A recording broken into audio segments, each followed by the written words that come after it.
Assalamualaikum warahmatullahi wabarakatuh. Saya Ahmad Saidi dari jurusan Pendidikan Agama Islam semester 6 Fakultas Tarbiyah dan Keguruan UIN Sunan Gunung Jati Bandung. Di sini saya akan menjelaskan bagaimana tata cara membersihkan najis muhafafah dan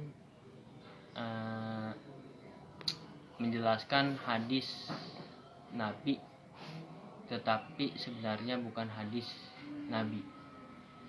Yang pertama, kita akan membahas tentang tata cara membersihkan najis muhafafah. Sebelum kita melakukan tata caranya, kita harus lebih tahu dulu apa itu najis muhafafah.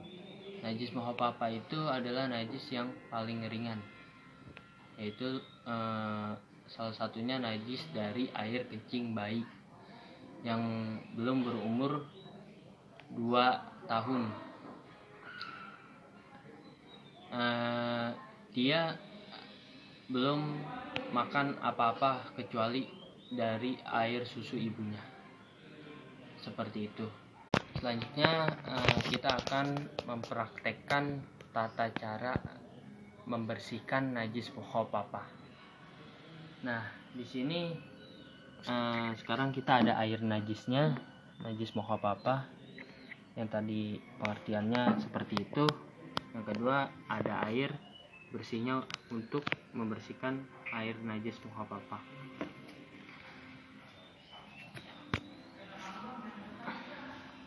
Dan selanjutnya ada lapnya untuk menggosok air najis tersebut apabila air najis tersebut ada di lantai ataupun dimanapun itu.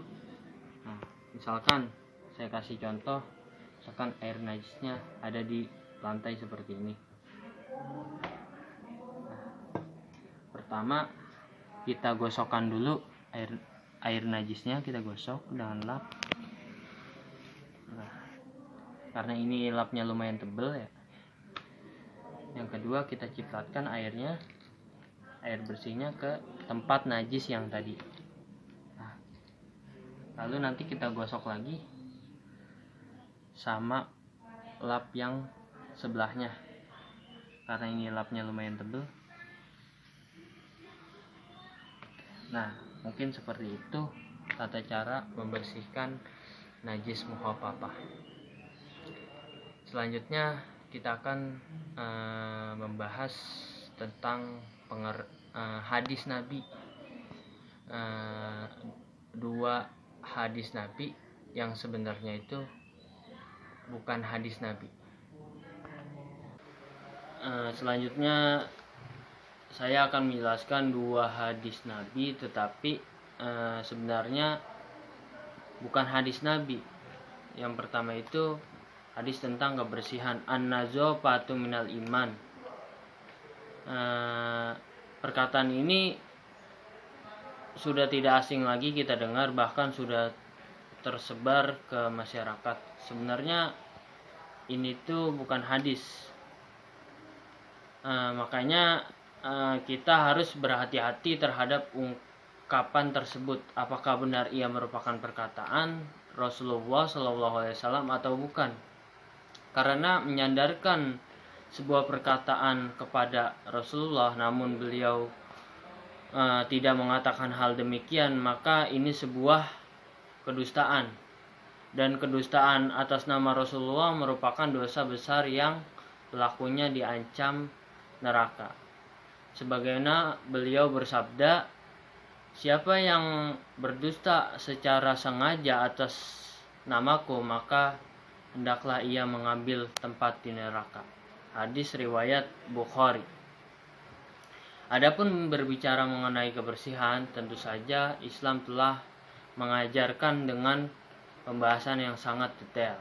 Bahkan sekedar kebersihan tetapi Islam mengajarkan tentang kesucian yang lebih tinggi derajatnya dari kebersihan. Sehingga sangat banyak ibadah yang syarat sahnya berupa kesucian, baik dari sisi badan, pakaian, tempat, dan sebagainya. Akan tetapi kalau kita berbicara tentang hadis ini, maka hal tersebut tidak sah disandarkan kepada Rasulullah. Walaupun makna ungkapan tersebut adalah hal kebenaran. Hal ini telah disebutkan oleh para ulama, diantaranya Syekh Abdul Karim Al-Khudair. Tersebar pada lisan-lisan kebanyakan manusia ungkapan an-nadhafatu minal iman, dan mereka melestarikan ucapan tersebut. Maka kami katakan bahwa ucapan tersebut tidaklah memiliki sanad sama sekali, sehingga tidak boleh disandarkan kepada Nabi Shallallahu Alaihi Wasallam. Syekh Abdul Aziz bin Ba'az rahimahullah juga menjelaskan, telah datang dari Nabi bahwa beliau bersabda, kebersihan sebagian dari iman, akan tetapi hadisnya lemah walaupun maknanya benar. Selanjutnya hadis kedua, yaitu tentang makan bila lapar dan berhenti makan sebelum kenyang. Syekh Abdul Aziz bin Ba'az, hadis ini memang diriwayatkan dari sebagian sahabat yang bertugas sebagai utusan, namun sanadnya dhaif.